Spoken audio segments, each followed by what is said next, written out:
Kebakaran hebat terjadi di tengah pemukiman warga Desa Air Dingin Baru, Kecamatan Tanjung Tebat, Kabupaten Lahat pada Minggu pagi 31 Januari 2021.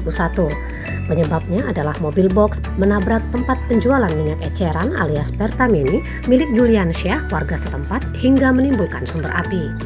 Akibat kebakaran itu tidak hanya meluluh lantakan 7 rumah, 2 warga masing-masing bernama Emi dan Davin meninggal dunia, serta 2 orang lainnya mengalami luka-luka.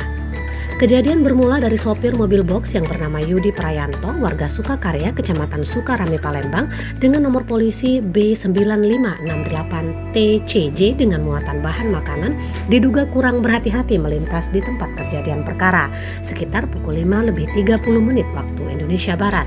Kemudian mobil tersebut oleng dan menabrak Pertamini yang berada di depan rumah sekaligus warung milik Juliansyah. Hanya menyebabkan 2 nyawa hilang, 10 unit kendaraan bermotor milik warga dan harta benda juga habis terbakar dilalap si jago merah.